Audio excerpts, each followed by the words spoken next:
সেখানে সেকেন্ড এপিসোডটা আমরা শুনেছিলাম। আজকে আবারও নতুনভাবে আমরা আপনাদের সামনে এসেছি এবং আমাদের সাথে আজকে বিভিন্ন জায়গা থেকে এসেছেন আমাদের সব গেস্টরা। তারাও আপনাদের সাথে বিভিন্ন এক্সপেরিয়েন্স শেয়ার করবেন, সেগুলো আমরা একে একে শুনবো। আর আপনাদের SMS তো থাকলোই, সেই সাথে আপনাদের পাঠানো ইমেলগুলো আমরা পড়ার চেষ্টা করব। আর প্রতিদিনের মতো আজকেও শুরু করতে চাই একটা ইমেল দিয়েই। আচ্ছা, আমাকে ইমেলটি পাঠিয়েছেন শিবচর মাধবপুর, শিবচর থেকে। আচ্ছা, নাম হচ্ছে এ হান্নান সুমন। তিনি বলেছেন যে আমার বাড়িটা হচ্ছে মাদারীপুর শিবচরে, শিবচর থানার একটা জায়গায়, এবং সেটা হচ্ছে একদম পুরোপুরি ফেরিঘাটের কাছে।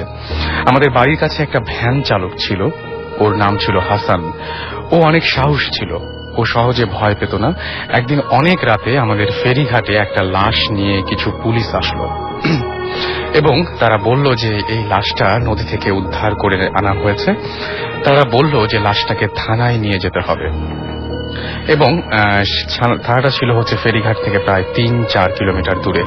তারা ওইখানকার ভ্যান ড্রাইভারদেরকে বলতে লাগলো যে লাশটাকে বহন করে নিয়ে যাওয়ার জন্য, বাট কোনো ভ্যান ড্রাইভার রাজি হলো না ওই লাশটাকে নিয়ে যাওয়ার জন্য, বিকজ লাশটা পানিতে থাকার কারণে পচে দুর্গন্ধ বের হচ্ছিল। তখন ওই সাহসী ভ্যান ড্রাইভার হাসান রাজি হয়েছিল এবং লাশটাকে বহন করে নিয়ে যেতে চেয়েছিল সে। দেন পুলিশ তার হাসানের ভ্যানে লাশটাকে উঠিয়ে দিল এবং বলল যে তুমি একটু আগে আগে চলো, আর আমরা আস্তে আস্তে আসছি, কারণ লাশটা থেকে প্রচুর দুর্গন্ধ বের হচ্ছে। দেন হাসান তার ভ্যানে লাশটাকে নিয়ে চলতে লাগলো। হাসান যখন লাশটা নিয়ে রাতের মাঝপথে আসলো, রাস্তার মাঝপথে আসলো, তখন সে খেয়াল করলো যে তার আশেপাশে কোনো মানুষ বা গাড়ি নাই। সে একটা নির্জন জায়গায় আছে, বাট সে ভয় পেল না। সে তার নিজের মতো করে ভ্যান চালাতে লাগলো। হঠাৎ করে হাসান একটা কথা শুনতে পেল। সে পিছনে তাকালো, বাট কোনো মানুষ দেখতে পেল না।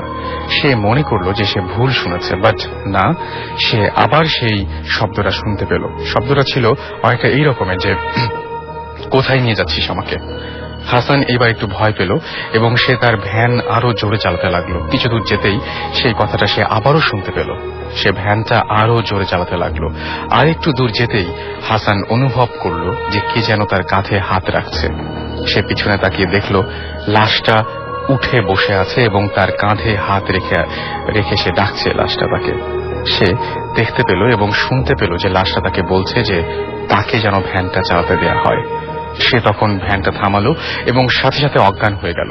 সকাল হলে আশেপাশের মানুষ তাকে ডাক্তারের কাছে নিয়ে গেল এবং সে কিন্তু সুস্থ, সে মানে কিছুটা সুস্থ হলো। দেন সবাই তার কাছ থেকে ঘটনাটা শুনলো এবং ঘটনাটা সে সেইভাবেই বললো, এবং যার কারণে আজকে তিনি ইমেল করেছেন আমাদেরকে। তারপর হাসানের যেটা ঘটলো সেটা হচ্ছে হাসানের অনেক জ্বর হলো এবং প্রায় ৩ দিন পরে সে মারা গেল।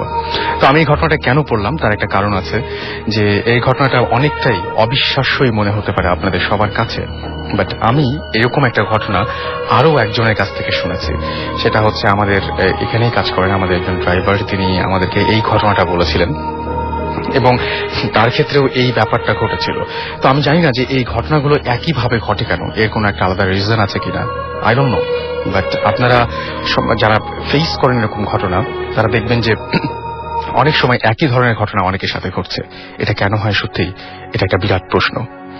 যাই হোক, আমাকে অনেকে ইমেল করছেন। আমি আরো একবার ইমেল করার নিয়মটা বলে দিতে চাই। তার আগে বলি যে শুনছেন সবসময় রেডিও ফুর্তি, চলছে ভূত FM হন্টেড বাই এয়ারটেল। আর আপনি আপনার এয়ারটেল নাম্বার থেকে আমাকে SMS করতে পারেন এবং অন্য যে কোনো নাম্বার থেকে আমাকে SMS করতে পারেন। আর SMS করার নিয়মটি হচ্ছে শাউট লিখে স্পেস দিয়ে আপনার নাম লিখে স্পেস দিয়ে আপনার মেসেজ লিখে পাঠিয়ে দিন 9840 নাম্বারে। আজকে রাতটা ঘটনা শোনার জন্য অনেক অনেক অনেক বেশি ভালো। আমি একটু আগে বাইরে দাঁড়িয়েছিলাম এবং দেখছিলাম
এছাড়াও আমাদের SMS করেছেন মৃতভূত বা ভূত মরে আজকাল।